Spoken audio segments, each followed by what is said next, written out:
Welcome to another OCD Recovery Instagram Live. I'm going to be talking a little bit about perspective. Something that I talked about in quite a bit of detail the other day on one of these Instagram Lives.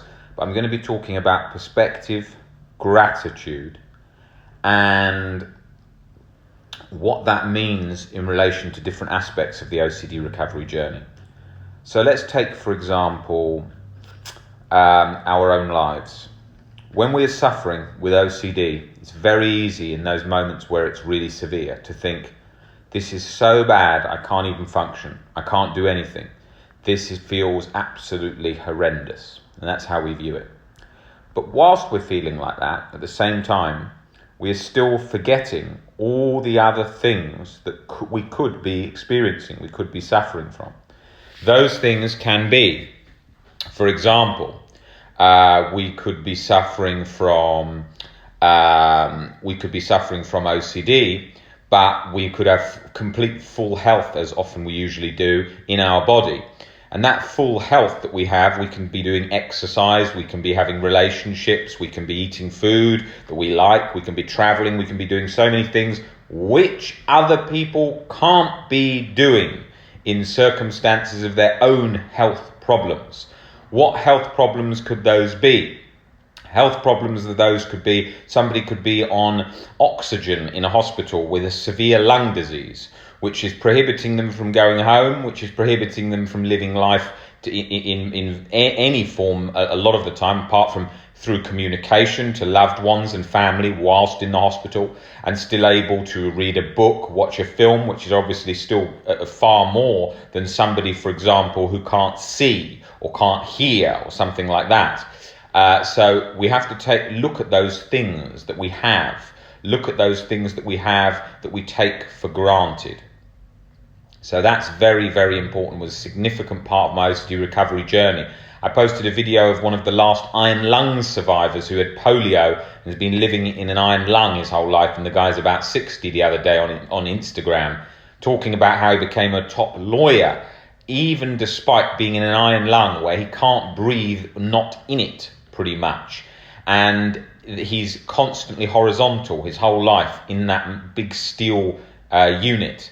Now, that is going to be a very, very challenging life. Now, when I often talk about perspective like this, it often raises the temperature in the room because sometimes it gets misinterpreted. It gets misinterpreted as not acknowledging the suffering that an OCD sufferer is experiencing. Now, that isn't the case at all. OCD sufferers I am an OCD sufferer who's no longer suffering, but I have OCD. I know the extent it disables our quality of life. I am very, very aware of that.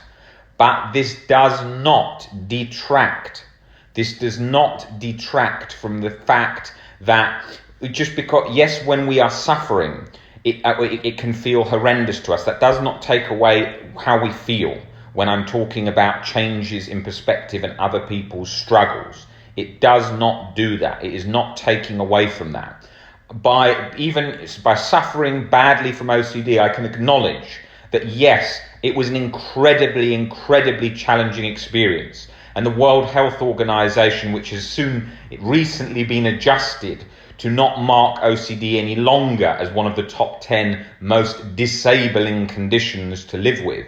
Today it is not that, because the treatment is effective. However, if you went back 200 years, it definitely would be incredibly, incredibly disabling.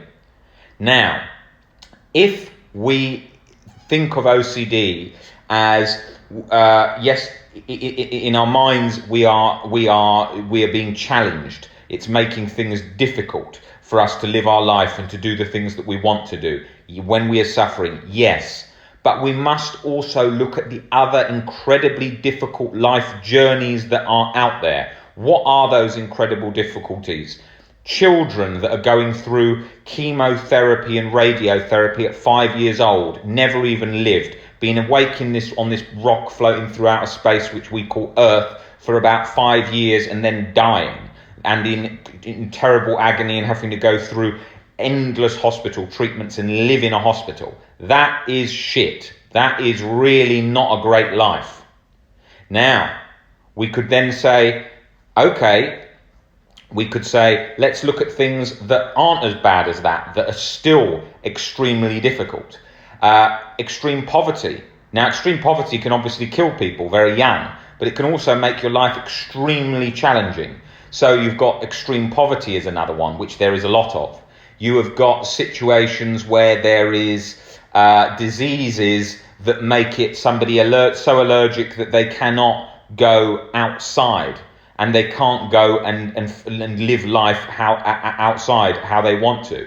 And a good point there by Jethro Heston, talking about with parents, thinking about the families that are all involved in those struggles, having your own son or daughter going through that, this struggle and emotional journey that somebody is going through with their own son or daughter in that situation, in that hospital, feeling as they do and seeing that could be another incredibly challenging. Now, I work with people with OCD from all different backgrounds, life, and going through all different life circumstances. And it's very common to see people, it was very common to see people going through difficult family life scenarios that are causing problems, possible drug addiction, possible alcoholism with a relative or themselves, poverty, bankruptcy, all different things that are divorces, all different things that humans go through. However, I also do see, as you will have seen on my Instagram page, with the likes of Alfie, who's currently battling Hodgkin's, who's currently got Hodgkin's, and he's got Hodgkin's lymphoma, and he is, really rational about his journey, and he's had OCD for much of his life, and now he's got Hodgkin's lymphoma at only 24 years of age. That is an incredibly difficult battle. Or the people that I have who've lost lots of family members to cancer, or have been homeless, or so many different scenarios. So we need to focus on those. We need to focus on those for changing our perspective and having gratitude for our life today whilst we're going through that struggle. Why? Because it helps, and this is the key point here, it helps take the edge off of our suffering by changing our perspective.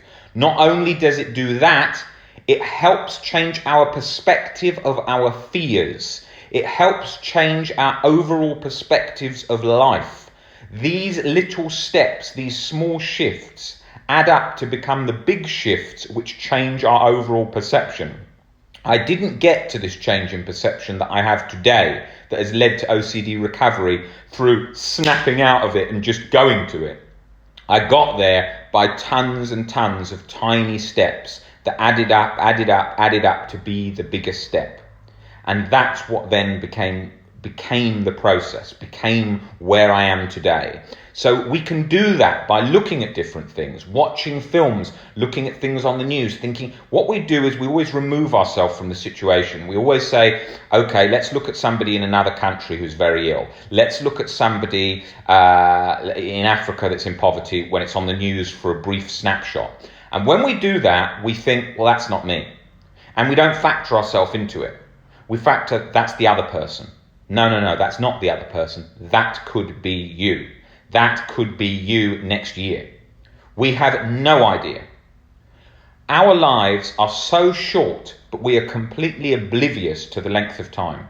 We are living on a rock floating through outer space, one of billions of humans that have lived here before. We live for a very small amount of time, so tiny in the scheme of the universe, tiny.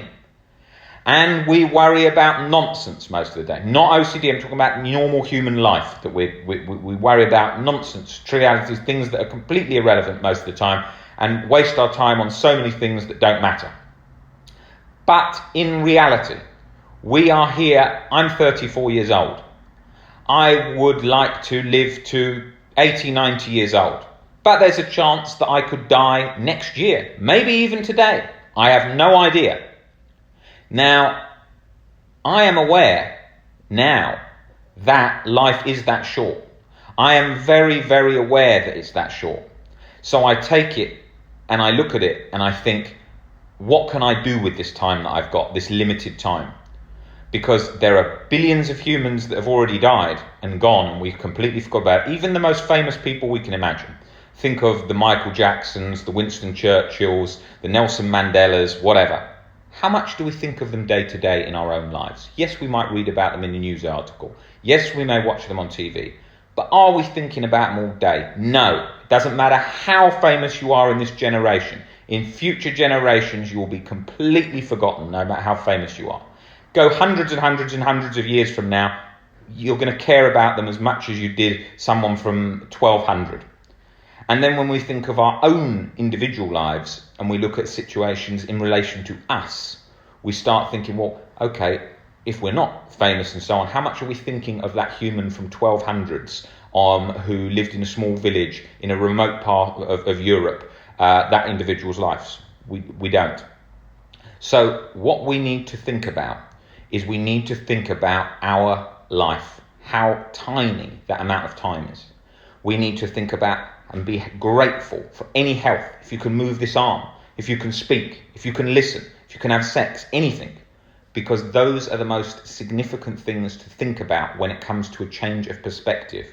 When I'm working with people that are in situations where OCD's taken over their whole life, they can't even function, or I'm talking to somebody who is in a hospital bed and they're going to have a very severe operation, or if I'm speaking to somebody who's facing a life-threatening illness which they're expected to live the next 5 or 6 years, I am looking to anchor straight away into a change of perspective. That is where I want to get into. When I have to talk to people that are thinking of committing suicide today, tomorrow, or within the next weeks or months, I am looking to anchor into that perspective now, because I know that is going to change their thinking. That is what needs doing. Now, it is not easy, but I have to have a toolkit of many things that I can draw upon to do that, to relate to them in a way that they can significantly see in that moment that this is a reason that they want to live. Now, that is what I am doing every day with people's lives in all different ways. Some not so urgent, some less urgent, but some more urgent, and so on. So that is what I am looking to do. That is what we should all be looking to do with our own lives. Most people go about their lives with very few tools if life ever throws them anything that they don't want, anything that's really difficult. Most people, if you ask them, you can test yourself. You could say, right, what would make me commit suicide? Now, if I look at myself now and I think, right, what would make me commit suicide? I can't think of pretty much anything apart from one thing. Now, in terms of suicide for any acts, no, because I have unconditional self-acceptance, so there wouldn't be a suicide. We couldn't see a reason for suicide for anything like that, prison time, any kinds of bad behaviours. No, that wouldn't be there. Where would it be? I could see that in a very severe disease like locked-in syndrome, where I'm completely paralysed all through the body and my quality of life is down to such a level. Now, if I was using that to help so many people and go around the world to conferences, speaking via some kind of computer way to help others and change their perspective, that might be very exciting and might be a reason to live. But as Albert Ellis says, in Greek and Roman philosophy and Stoicism says, that there are times in life where it could be irrational in that instance. Okay, now let me just highlight. There is not an instance where with mental health that there is a reason to commit suicide. I'm talking about in a very, very, very rare instance where somebody is so ill that they have zero quality, very, very low quality of life and in absolute pain and agony. That might make a rational decision for the person to end their life. I can understand that, as these Dignitas clinic in Switzerland deals with people with very severe diseases that are in a situation where they would consider suicide as a rational decision. Now, I can see that in my thinking, there is no instance through majority of suffering, any acts that I do, anything that could happen to my family, loved ones, that I would consider that as an option. Apart from potentially a complete body paralysis where chronic pain, very little enjoyment, it could be understandable. That voluntary euthanasia in that instance, I can understand that. Right, now, back to my point here. Many people, if you ask the average person, what things would put them in a position where they would consider suicide, it would be positions like family dying, young ones, children, instances where they're going to prison for a very long time, certain diseases that affect quality of life to a certain level, many instances. Now, the problem is, with those beliefs intact, that person is then open to, if those situations do happen, they can get into that position. So that is why I'm a strong advocate of teaching rational thinking, the basis of REBT, formed by Albert Ellis and Aaron Beck, and built off of Stoicism. Stoicism in general, the Greek and Roman philosophy in general, taught in schools so children learn how to put themselves in a position in their mind so they can see and think and believe rationally, so they can see they do not need to end their life from a certain disturbance that they're experiencing or a certain life event that they're experiencing, that they can continue through that discomfort. Now that is what is needed, because I have spoken to so many people over the years in suicidal positions, people thinking of jumping today to end their life, 18-year-olds thinking of ending their life this afternoon, now, people who've made multiple suicide attempts. I've spoken to people who have cancer and have very low odds of survival and want to kill themselves now because they're finding it all too much. All these instances where somebody is in a position where they are feeling that they can't go on. And as I learnt from one of the main books on my reading list, Viktor Frankl, Man's Search for Meaning, a Holocaust survivor, creator of logotherapy, a psychiatrist who was world-renowned on his prevention for suicide, you can find meaning in the greatest adversities. Do you know the only time that I really felt the lowest and pretty I would say I was quite suicidal at that time? It was one time. And do you know when it was? It was when I was starting to recover from OCD. And you'd think, how the hell, at the time when you're starting to recover from OCD, did you suddenly experience that suicidal patch? Well, because I realised that I'd lost years and years and years to OCD and was coming out the other side and realised what OCD had done to me. And I thought, I've lost all that time. The lost years, as I call it. And Viktor Frankl's book spoke to me straight away in the way that it demonstrated that if I can attach meaning to the years that I have lost through that anxiety disorder, I can adjust my perspective on life, and I can adjust my perspective on this current situation right now. And I'm going to take the meaning from that situation that is going to empower my life and make my life better, greater than it was, without having gone through that discomfort, through that situation that I did not want to experience, which I was constantly comparing to had I not had it, that nonsense thought that we keep going with, of if I hadn't had it, life would be ... And what did I realise? I realised that it changed my life perspectives completely. It changed the way I lived my life. It gave me a depth that I never saw the world in. Most humans operate on a very shallow level, surface level, going through just a little bit of what life, floating along at a certain level in life without much depth. That gave me that. It allowed me to open my eyes to see life for the things in it, the experiences in it that are so rich that we do not see because we miss them, because we're so focused on other things and we can't even see that. Now, that's not saying that my eyes couldn't be opened more. They certainly can. If you look at any pages like a Ram Dass, who's recently just died, or any other of these kinds of speakers and teachers that talk about opening our eyes to life and seeing things differently, we learn very quickly that we're always going through a process. In 10 years' time, I hope to see life very differently to how I see it today, and so on and so on and so on. So it's very important to see our life as a process that we are learning, we are adjusting, we're changing how we accept things, we're changing how we see the world, we're changing how we see our problems, we're changing how we appreciate the things that we love or we're not noticing to love at this point in time. That is all part of the OCD recovery journey that we are all on. Even now, I would say I am on a journey. Why? Because although I have OCD and I am not suffering at the moment, It doesn't mean that I couldn't suffer again. It doesn't mean that I think unlikely, but it could do. You could never say never. I always say to any human, no matter how robust they think they are, that they could suffer from other mental health in the future. We have no idea. I have no idea what genetic changes are happening in my body. The same as I do not know if I have a stage 4 cancer right now that's undetected. We do not know. Our life is a process. Things are changing all the time. It's how we adapt and adjust to this and how we see and observe this. And that is exactly what our lives like. So I think the most important thing is to not think of OCD recovery as a finite point, but to think of it as a process that we are going through, which once you go through certain points, the suffering fades down.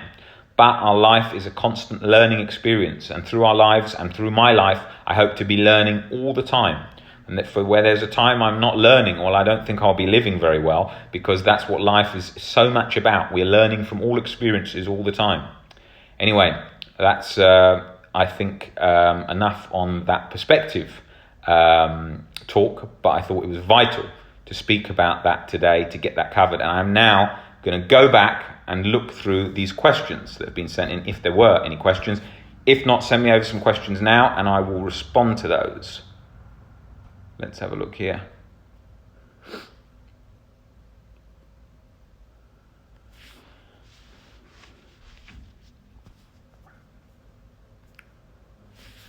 Any tips on learning acceptance books? Good one to start with. Number 1 on my reading list, How to Stubbornly Refuse to Make Yourself Miserable About Anything, by the founder of CBT, the creator of REBT, Albert Ellis. That's a great one to start with. And his second book on my reading list, The Myth of Self-Esteem, a great one to read in accompaniment to the first.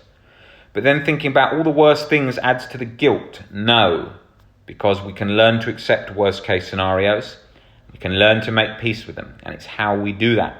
I would have to look at your individual case to see how that is being interpreted by you and what adjustments we can make there and see how that is going. Okay, let's have a look.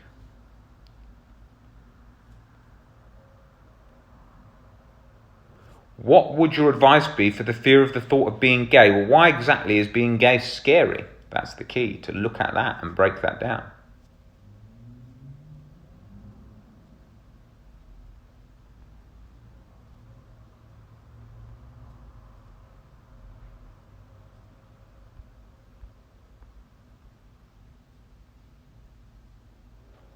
How do you stop overthinking? Well, you can't stop overthinking by just stopping. It's a process that you learn to feel and experience, and it comes down. The internal compulsions that go on in your head are very much automatic, very much play out themselves, that you get caught up in, and they need to come down. As we bring the fear down, they fade down, but you can't just stop them. Outside compulsions are much easier to stop like that. Thoughts on caffeine with OCD? Tricky, because if you're anxious, caffeine's obviously going to raise that up. Sometimes it doesn't. Some people can drink coffee, but usually it can be a bit of an issue there. I honestly can't see how I'll ever go on when my parents die. How do you overcome that? This triggers my suicide. Parents' job is to raise you, to get you into this world and build you up so that you can go through life. When their job is done, and they have done that you are an adult. You can live your life. Now, that's a perspective. There's nowhere says that's true. That's a perspective I take. It's very nice to have them there. We want them to be there. But like everything in life, they do not live forever. We do not need them to live forever. I certainly do. Well, it depends in the future with different technologies and different life. But usually I view life as, if I'm living forever, would be like riding the roller coaster 100 times over. It'd get boring. So I view death as a sort of nice accompaniment to life.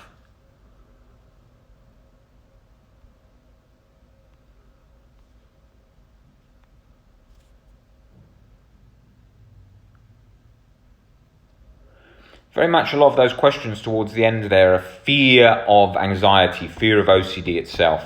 And that's all about coming to terms with OCD, learning to accept OCD, learning to see it as a part of your life, learning to see that you can live a very good life with OCD being there. Even in some of the difficult days, you can still do a lot of things. Now, when I say good life, I'm not saying a life which isn't what you want with absence of suffering. I'm saying you can still do things. Even in the times where we're pretty anxious, usually we can still observe, still do things. We can still watch a film. I'm not talking about where you're in the midst of a panic attack or you're in A&E because you're feeling so depressed you can't go on. We're talking about general OCD suffering. You can still watch a film, you can still listen to music usually, and so on. So you can still experience a lot of things even when suffering from OCD. I think that's important. In relation to the first part of this video today, all about perspective, it's important in the case of changing our perspective on our suffering and seeing that we can still do great things even whilst in the midst of that. Okay, guys, thanks for watching this today. I'll be back on soon with another Instagram Live, and I will see you then. All right, see you guys.